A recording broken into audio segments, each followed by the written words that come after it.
देखिए, पार्टी का डेलीगेशन हम लोग जा रहे थे और हम तो 2 ही लोग थे यहाँ से, मैं और शाहनवाज साहब दोनों ट्रेन से जा रहे थे और ट्रेन से ही वापसी भी थी। 11:30 बजे पहुँचना था और 1:30 बजे हमारी वापसी भी थी। लेकिन ऐसा हालात हो गए, मुझे नहीं समझ में आता कि बिल्कुल एकदम हर चीज़ के ऊपर पाबंदी। आपने हमें रोक करके खड़ा कर दिया। क्यों खड़ा कर दिया भाई? आपने कहा नहीं जाएंगे साहब, माहौल ख़राब है। किस बात के लिए माहौल ख़राब है? हम तो शांति के दूत हैं, हम गांधीवादी लोग हैं, हम देश के अंदर नफ़रत के माहौल को शांत करने वाले लोग हैं। तो हमसे तो ये उम्मीद कोई नहीं कर सकता कि हम नफ़रत की बात करेंगे। हम तो मोहब्बत के प्रहरी हैं। और जो कुछ हालात बरेली के अंदर बने हैं, मैं तो एक बात पहले भी कही और फिर कह रहा हूँ कि देश के अंदर जो माहौल है, जो हालात बने हुए हैं, क्या आप पोस्टर दिखाने के ऊपर टांगे तोड़ दे रहा हूँ। पोस्टर दिखाने पर सिर्फ गुजरात में जल्लूस निकाला, मध्य प्रदेश में जल्लूस निकाला मार करके, राजस्थान के अंदर यही हुआ कि जबरदस्ती, अलीगढ़ की भी घटना उठा लीजिए, कोई कार्रवाई नहीं आप करते हो, सिर्फ पोस्टर दिखाने पर आप टांगे तोड़ दे रहे हो। लेकिन फतेहपुर के अंदर मस्जिद में, मज़ार में घुस करके तोड़फोड़ की जाती है, कब्रों को तहस नहस किया जाता है, पुलिस की बैरिकेडिंग तोड़ दी जाती है, पुलिस का डंडा नहीं उठता है। मुजफ्फरनगर की सड़कों पर, होटलों में अभी 2 महीने पहले कितनी लूटपाट हुई, पुलिस का डंडा नहीं उठेगा। समझा बुझा के शांत कर दिया, समझा बुझा के। ये समझाना बुझाना उपद्रवियों के लिए कहाँ इस्तेमाल होता है ये आप भी समझ रहे हैं। लेकिन हमारा कोई लड़का अगर खड़े होकर के एक पोस्टर भी दिखा देता है जिसके अंदर लव मोहम्मद लिखा है, मैं उसका पैरोकार नहीं हूँ, चूँकि आप सल्लल्लाहु अलैहि वसल्लम के लिए इस तरह के पोस्टर दिखाने की कोई ज़रूरत नहीं है। और तमाम उलेमा इकराम को आगे आकर के इस बात को कहना चाहिए कि आप सल्लल्लाहु अलैहि वसल्लम के नाम को इस तरह से ना लिखें। आप सल्लल्लाहु अलैहि वसल्लम के नाम के साथ मोहब्बत मुसलमान होने की गारंटी है, तो उसको दिखाने की ज़रूरत नहीं है, उसे प्रदर्शित करने की ज़रूरत नहीं है। मौलाना सज्जाद नौमानी साहब का एक बयान आया है, मैं और तमाम उलेमा इकराम से कहना चाहता हूँ कि सबको आगे आकर के, ये नाजुक दौर चल रहा है मुल्क के अंदर, जिस दौर के अंदर हमारे ऊपर सबसे ज़्यादा निशाना है, और हमारे ऊपर निशाना साध करके ये तमाम तर नाकामियों को छिपाना चाहते हैं। ये चाहते हैं कि इनकी तमाम तर नाकामियाँ उस नफ़रत के माहौल में दब जाएं जो नफ़रत का माहौल ये देश के अंदर पैदा कर रहे हैं। 27 का चुनाव है, चुनाव हारने का डर सता रहा है, इसलिए मुसलमान के ऊपर लाठी डंडा बुलडोज़र गोली सब चलाने का काम हो रहा है। और ये जो नफ़रतें हैं, इन नफ़रतों की बुनियाद के ऊपर उन तमाम नाकामियों को छुपा करके चुनाव के एजेंडे को अपने चलाना चाहते हैं। तो ये सीधा सीधा खेल चल रहा है, तो इसके अंदर किसी भी सूरत में हमें इस्तेमाल नहीं होना चाहिए। ये मस्जिदें नमाज के लिए हैं, यहाँ नमाज पढ़ी जाती है, जुमा के अंदर लोग नमाज पढ़ने के लिए आते हैं। 4 लड़के बाहर खड़े होकर के पोस्टर लेके कोई भी खड़ा हो जाए और फिर पूरी नमाजी उस भीड़ का हिस्सा बन जाएं, ना चाहते हुए भी वो उसके अंदर उस नफ़रतों का शिकार हो जाएं जिनका वो कभी चाहते नहीं। नमाज के अंदर कोई नफ़रत की बात, मस्जिद में कोई नफ़रत की बात। इस्लाम के अंदर अगर आप गौर करेंगे तो इस्लाम तो मोहब्बत का नाम है। आप सल्लल्लाहु अलैहि वसल्लम की ज़िंदगी अपने आप में नज़ीर है इस बात की। और ये जो नफ़रतें आप फैला रहे हैं, ये नफ़रतें सिर्फ आप अपने एजेंडे को चलाने के लिए, अपनी नापाकियों को छिपाने के लिए फैला रहे हैं। आपको जाने से रोक रहा होगा कि आपके जाने से वहाँ से एक बार फिर माहौल ना खराब हो जाए, उन लोगों को लगता होगा कभी फिर भीड़ जो है। इमरान मसूद मोहब्बत का नाम है, इमरान मसूद नफ़रत का नाम नहीं है। मैं मुल्क के अंदर मोहब्बत की प्रहरी हैं, राहुल गांधी के सिपाही हैं, महात्मा गांधी के अनुयायी हैं, अम्बेडकर वादी हैं। तो हमारे से ये उम्मीद नहीं की जा सकती। हमारे लिए संविधान सबसे ऊपर है, संविधान की शपथ ली है। ये संविधान की शपथ लेकर के उसको झूठा कर रहे हैं। न्याय की देवी जो है उसकी आंखों पर पट्टी होती है, इन्होंने आंख खोल ली है। सेलेक्टिवली वार करते हैं, छांट करके वार करते हैं, धर्म और जाति के नाम पर वार करते हैं। तौफीक रज़ा के जो भाई हैं वो भी इस बात को कह रहे हैं कि अगर प्रशासन जो है उनको जाने की अनुमति दे देता तो शायद ये सब कुछ ना होता। और आपने कल देखा भी होगा तौफीक रज़ा के घर पर बुलडोज़र भी नहीं, तो जाने की ज़रूरत, एक बात तो बताइए, अनुमति मांग क्यों रहे आप क्यों इकट्ठा कर रहे? जरूरत क्या है? आप बुलडोजर क्यों चला रहे हो साहब? ऐसा कौन सा उन्होंने गुनाह कर दिया? आप बुलडोजर चला रहे हो। आप एक व्यक्ति को, जो इतना सम्मानित व्यक्ति रहा हो, उसको इस तरीके का महिमा मंडित उसको उसके बारे में इस तरह के बयानात दे रहे हो, तू तड़ाक की भाषा का इस्तेमाल कर रहे हैं। ये तो मीडिया को भी कहना चाहता हूं कि आप 2 मिनट के अंदर ऐसी भाषा इस्तेमाल करते हो, उनके लिए भी करके दिखाओ ना। उन नफरती लोगों के लिए भी करके दिखाओ ना, जो सीधे सीधे खुलेआम नफरत नाम लेकर के नफरत बोलते हैं। आप में हिम्मत नहीं है, आप तो एजेंडा चला रहे हो।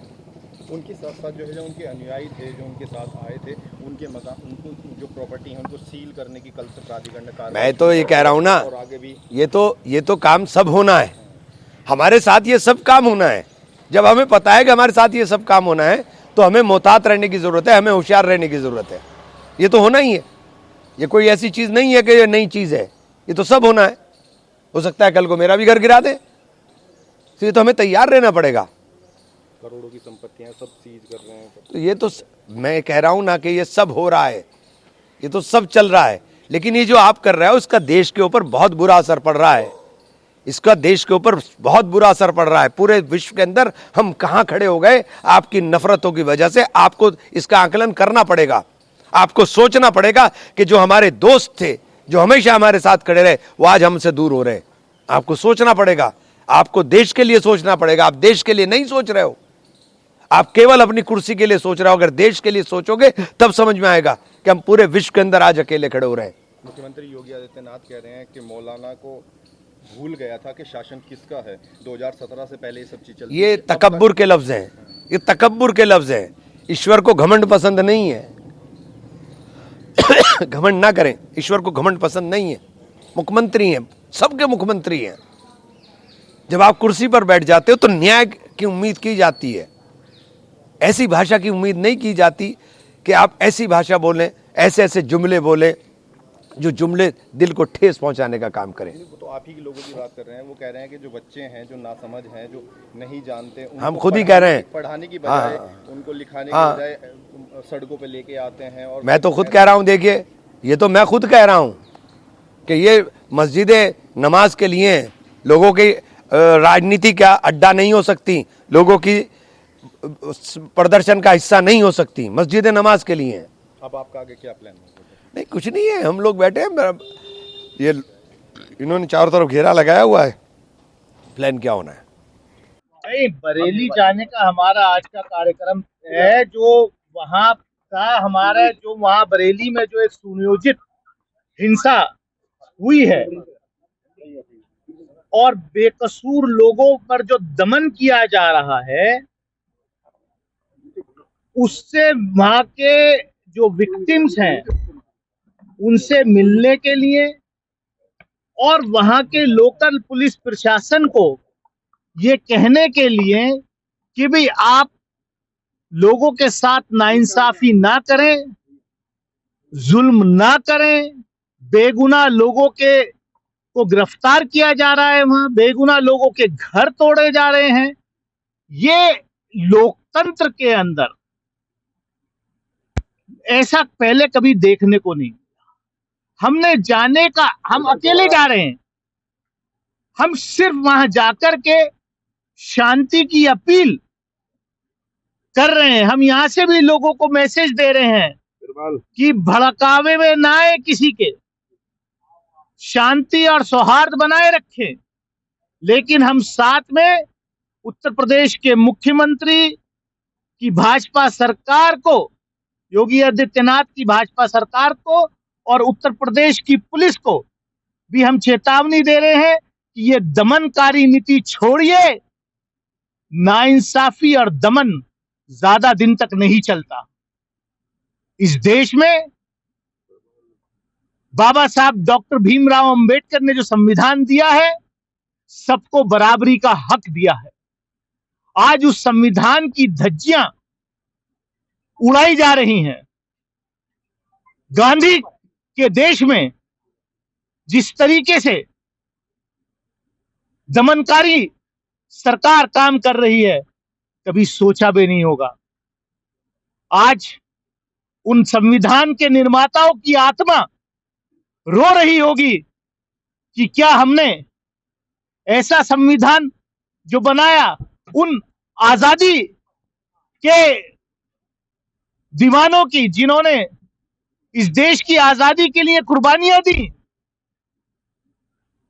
आज उनकी रूह रो रही होगी, उनकी आत्मा रो रही होगी कि इस देश में ऐसा भी दिन देखने को मिलेगा जब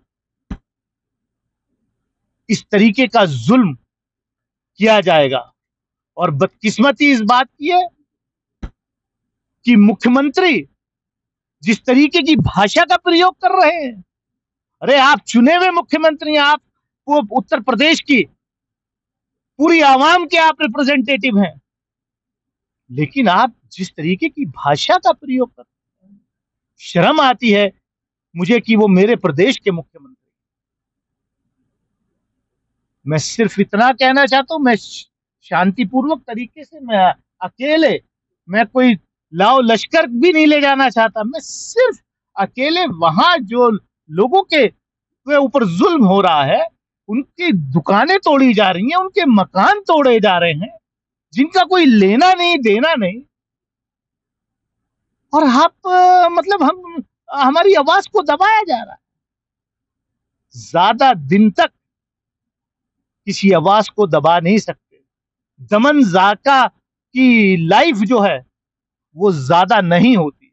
हम गांधी के मानने वाले हैं, हम अंबेडकर के अनुयायी हैं, हम मौलाना आजाद के अनुयायी हैं। हम शांतिपूर्वक तरीके से वहां जाना चाहते थे। हम शांति में आस्था रखते हैं, हम इस देश के लोकतंत्र में आस्था रखते हैं। आपके डेलीगेशन में कौन कौन जाना चाहता था? हमारा डेलीगेशन में उत्तर प्रदेश कांग्रेस कमेटी की तरफ से जो है हमारे जो है सहारनपुर के सांसद इमरान भाई, वो और हम लोग, कुछ हमारे पूर्व विधायक, तो हम 7-8 लोग जाना चाहते थे खाली।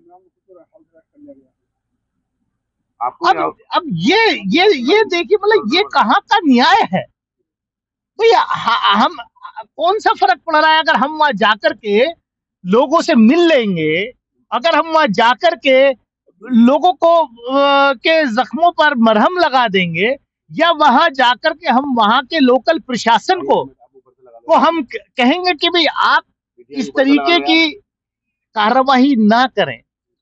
लेकिन ये तो एकदम से ऑथोरिटेरियन रूल है, मतलब पुलिस स्टेट आप बना रहे हैं। लोकतंत्र का मतलब क्या रह गया? अगर चुने हुए लोग, अगर जनप्रतिनिधि लोग, पॉलिटिकल लोग, उनकी आवाज को दबाया जा रहा है।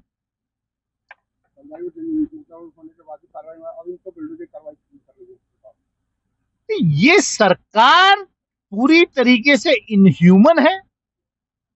ये सरकार दमनकारी सरकार है, क्योंकि इनको पता चल गया, इनको इनकी सत्ता इनके नीचे से खिसक रही है।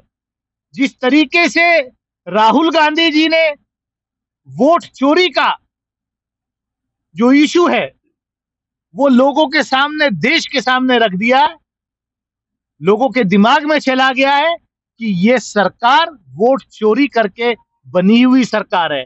इसलिए अब इस तरीके की साजिशें सरकार कर रही है कि किस तरीके से प्रदेश का माहौल बिगाड़ा जाए और फिर दोबारा उत्तर प्रदेश में सांप्रदायिक ध्रुवीकरण किया जाए। लेकिन मैं जानता हूं कि अब ये इनकी नौटंकी नहीं चलने वाली है।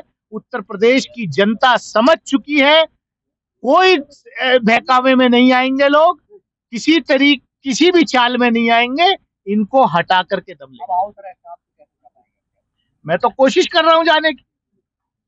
मुझे मेरे पास ना कोई वारंट है ना कुछ। भाई कोई बताए ना कि किस लिए मुझे रोका जा रहा है। पुलिस कब तक तैनात की गई है? आप क्या हाउस अरेस्ट में? मैं तो रात 10 बजे के करीब, 10:30 बजे के करीब क्षेत्र में से, अमरोहा के ही देहात में से दौरा करके आया, तो देखा गया कि जो पूरा यहाँ इन्होंने छावनी बना रखी है। कल जो है गायत्री प्रजापति पर भी हमला हुआ जेल के अंदर, क्या कहना चाहिए? उत्तर प्रदेश में कोई लॉ एंड ऑर्डर नाम की चीज नहीं है। कोई भी व्यक्ति सुरक्षित नहीं है। ना अपने घर में सुरक्षित है, ना सड़क पर सुरक्षित है, ना जेल में सुरक्षित है।